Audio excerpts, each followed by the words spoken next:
ደሞዝ ስለከፈልኩህ I'm not your slave. To the extreme ነው የሚሰጥህ። እኛ ብቻ አይደለንም ዓለም በጠቅላላ ብሮከን በሆኑ ሰዎች የተሞላች ነች።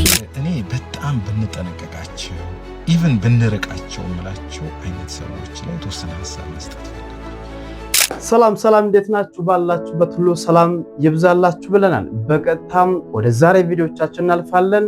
አብራችሁን ቆዩ። ሰራተኛውን እንደ ሂዩመን ቢንግ ነው ትሪት ማድረግ ያለብህ። ደሞዝ ስለከፈልኩህ ቅድም ያልኩ ነው ዲስሪስፔክት አክሰፕት ማድረግ የለብህ። ደሞዝ ስለከፈልኩህ I'm not your slave. ገብቷል? I'm not your slave. ትራንዛክሽን ነው ብለህ ስታስብ ይህ ቪዲዮ ለካምፓኒ እየመራችሁ ላላችሁ መሪዎችና ሊደሮች እናም ለሰራተኞች ሰራተኛችሁ ደሞዝ ስለከፈላችሁ ደሞዝ ስለምትከፍሉት ብቻ እንደፈለጋችሁ የምታረጉት እቃ አይደለም። ሰዎች ናቸው፣ የሰው ልጆች ናቸው። ይልቁንም የዛ ካምፓኒ ደምና አጥንት ናቸው። ትሪትመንት ያስፈልጋችኋል እንጂ የተለየ አክሽን ማድረግ የለባችሁም ማለት። ካምፓኒ ወይም ድርጅት ማለት ሰው ነው፣ የሰው ኃይል ነው፣ ሰራተኛው ነው ብላችሁ የዛ ካምፓኒ ደምና አጥንት የዛ ካምፓኒ መውደቅ መነሳት ሰራተኛው ሙሉ አቅሙ እንዲሰጣችሁ ሙሉ ችሎታ ነው ሙሉ ዕውቀቱ እንዲሰጣችሁ ከፈለጋችሁ ትሪት ነው ማድረግ ያለባችሁ። በመልካም በወንድማዊነት ልምድ ያላችሁ ዕውቀት ያላችሁ ሰራተኞች የማጣት ቻንሱ እየሰፋ ይሄዳል። ስለዚህ ደሞዝ ስለምትከፍሉት ብቻ ስለምከፍላችሁ ያላችሁ ሰራተኞቻችሁን አታሸማቁ ነው ማለት ነው። እንቀጥል።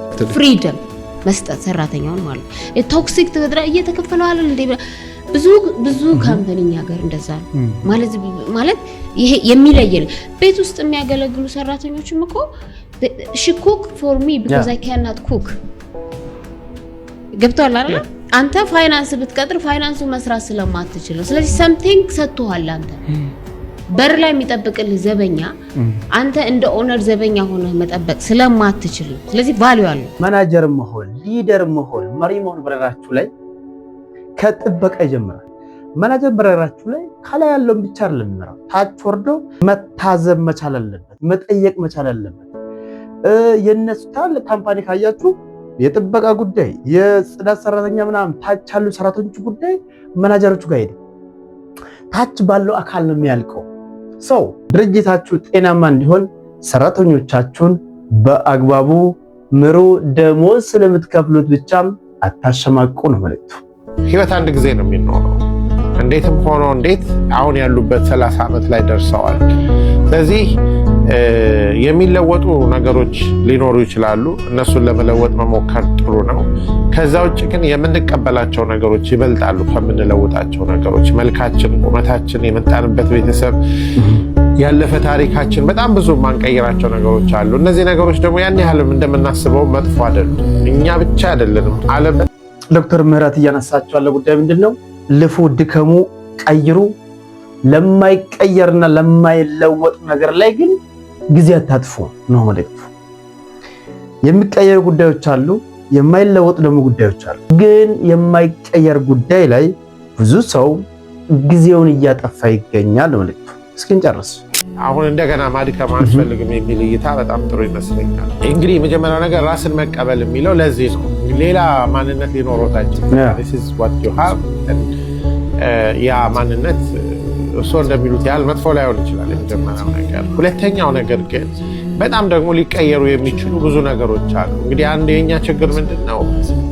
የማንቀይረውም ካልቀየርን ብለን በጣም እንታገላለን። የምንቀይረውን ደግሞ በማንቀይረው ውስጥ ደብቀን ምንም የሚቀየር ነገር አለ ብለን እንላለን። እና የመጀመሪያው ነገር በዚህ አይነት ሁኔታ ውስጥ ካለፉ ራስን ከመቀበል በኋላ ራስን ለመለወጥ ታጥቆ መነሳት። ይሄ አንደኛ በንባብና በዲሲፕሊን የሚመጣ ነው። ሰዎች ስለ ሰውነት ስለ ማንነት ስትራግል በሚያደርጉባቸው ቦታዎች ላይ የተለያዩ መጽሐፍቶችን ማንበብ መጀመር፣ የተለያዩ አይነት ሪሶርሶችን ዩቲዩብ ላይ ያሉትን ሪሰርች በማድረግ መሞከር በጣም ጥሩ ነው። ሁለተኛ ነገር ግን ምንድነው እሱ ከንባብ ባሻገር ከሰዎች ጋር አሁን ያለን ሶሻል ስኪል ፑር ቢሆንም ሁልጊዜ ፑር ይሆናል ማለት አይደለም። ትንሽ ከሼላችን እየወጣን ለምሳሌ ከእርሶ በእድሜ የሚያንሱ ልጆችን ማገልገል ሙያችንን፣ ዕውቀታችንን፣ እይታችንን መቀየር ይቻላል። እነዚህ የሚቀየሩ ነገሮች ናቸው። ለማይቀየር ጉዳይ ላይ አትልፉ፣ አትድከሙ ባካችሁ እያለን እናመሰግናለን። ወደ ቀጣይ ዛሬ አንድ ጥያቄ ልጠይቃችሁ። ይህንን ጥያቄ ኮመንት ላይ አስቀምጡልኝ። መልሳችሁን፣ እይታችሁን ዝርዝር አድርጋችሁ። ጥያቄው ምንድን ነው? በህይወታችሁ ውስጥ የሚቆጫችሁ ያመለጣችሁ እድል ነው ወይንስ ያልተጠቀማችሁበት ጊዜ? የትኛው ነው የበለጠ የሚያስቆጫችሁ? እስኪ ኮመንት ላይ ሐሳባችሁን አስቀምጡልኝ። በነገራችን ላይ እንደዚህ አይነት ራስ ምንድነው ወደ ኋላ ተመልሳችሁ እንዲህ ባደረግኩ የምትሉት በህይወታችን ውስጥ እድል ወይስ ያልተጠቀምንበት ጊዜያችን ነው? ብዙዎቻችን ጊዜያችንን እንዲባክን አድርገናል በተለያዩ ጉዳይ። እንደ ሀገር እስካሁን ያለብን ምንድነው? ጊዜ ጉዳይ ነው። የጊዜ ጉዳይ ገና አልተፈታም። ታይም ማኔጅመንት የሚባል ጉዳይ ገና አልገባንም ጭራሽ። ጊዜ ሁሉም ነገራችን ነው። እድል ነው ወይስ ያልተጠቀማችሁበት ጊዜ ነው የሚቆጫችሁ? እንደ ማህበረሰብ እንደ ሀገር የጊዜ ጉዳይ ገና እንዳልገባን ምንም ጥያቄ የለም። ስለዚህ ጊዜያችንን በአግባቡ እንጠቀም ነው መልእክቱ። ዛሬ ከተጠቀማችሁበት 100% ህይወታችሁን ሊያሻሽል የሚችል የሳይኮሎጂ ኮንሰፕት ነው ወደ እናንተ ይዤ የመጣሁት። ዓለማችን ላይ ያሉ 99% የሚሆኑ ህዝቦች ይህንን ነገር ማድረግ አይችሉም። አያደርጉም ሳይሆን ማድረግ አይችሉም። ሶሊቲዩድ ስለሚባለው ኮንሰፕት ነው ዛሬ የምነግራችሁ። ሶሊቲዩድ የሚባለው ኮንሰፕት ዶናልድ ዊንኮት ዴቨሎፕ የሳይኮሎጂ ኮንሰፕት ነው። ለብቻችን የመሆን ለብቻችሁ የመሆን ለብቻ የመሆን አቅም ቀጥል። ሜንታል ሳይኮሎጂስት ዶናልድ ዊንኮት ምንድነው የሚለው? the capacity to be alone ለብቻ የመሆን አቅም ብሎ ያስቀምጧል።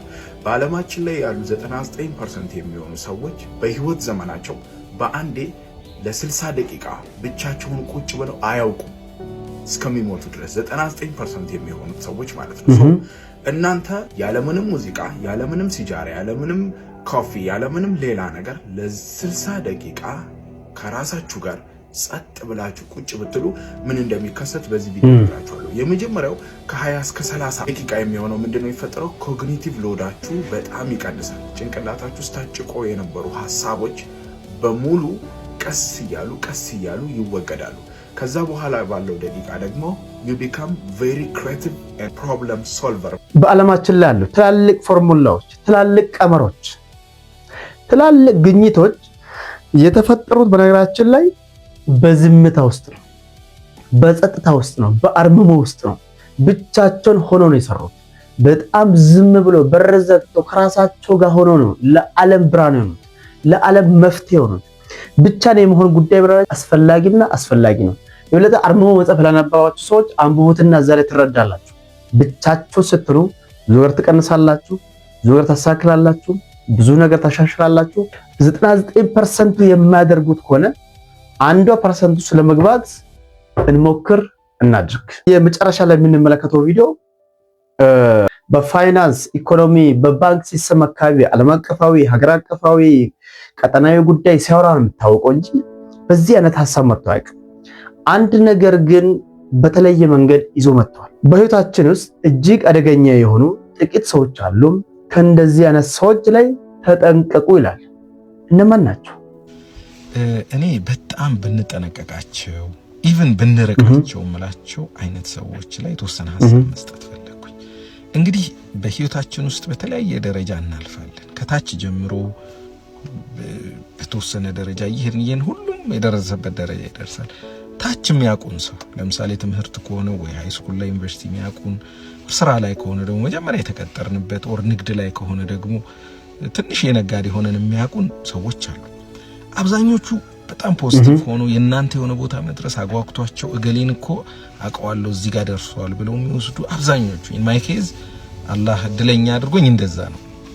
ግን ጥቂት ያየሁት ምለው በማየት ብቻ ሳይሆን ጉዳት የሚያደርሱ እንዲሁም በዲስከሽን መሃል ማያዋለ ምን አይነት ሰዎች መሰሏችሁ? በጣም ጥቂት ናቸው። ታች ነው የሚያውቋችሁ።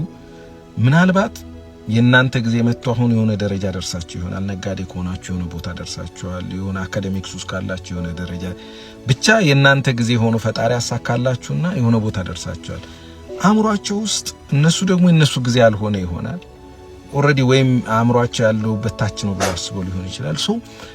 የዛል ሰው እዛ ጋር መድረስ የነሱን ድክመት በእናንተ መሸፈን የሚፈልጉ መጋረድ የሚፈልጉ ሰዎች አሉ። ጥቂት ናቸው። ነገር ግን መጠንቀቅ አለብን ከነዚህ ሰዎች አሉና ተጠንቀቁ እያለ ነው። እስኪ እንቀጥል። ፖዚቲቭሊ ከማሰብ ይልቅ ምን አይነት ስሜት ውስጥ የሚገቡ አሉ? የነሱ መዘግየትን ማሳያ ሆኖ የሚታያቸዋል። ለምሳሌ እሱ በብዙም ያልተሳካለት ምናምን ነው ብሎ ካሰበ አብሮ ተምሮ አንድ ደረጃ የነበሩ እሱ ሌላኛው ጓደኛው የሆነ ቦታ ደርሷል ብሎ ሲያስብ የሱን መዘግየት ወይም ውድቀቴን ማሳያ ነው አይነት ስሜትና ቅናት የምታዩበታል። አልፎ አልፎ አንዳንድ ግማያቸዋል። ምን ደግሞ እሱን አላቀው ያኔ መርካቶ እያለን ችርቻሩ በግሌ እጅግ በጣም አድቫይዝ ማደርገው እንደዛ አይነት ኔጌቲቭ ስሜት ቅናት ያለው በተለይ ታች አቀዋለሁ አቀሃለሁ የትናንትና መንገዳችሁ የትናንትና የነበራችሁበትን መንገድ ይዞ መጥቶ ዛሬ ሊያሸማቋችሁ የሚፈልጉ ሰዎች ስላሉ ከነዚያ ሰዎች ላይ ተጠንቀቁ ይለናል። የዛሬ መልእክታችንና ቪዲዮአችንን እንዴት አያችሁ? ቀጣይም በተሻለና አሪፍ በሆኑ ቪዲዮዎች እንገናኛለን። እስከዛው ባላችሁበት ሁሉ ሰላም ይብዛላችሁ።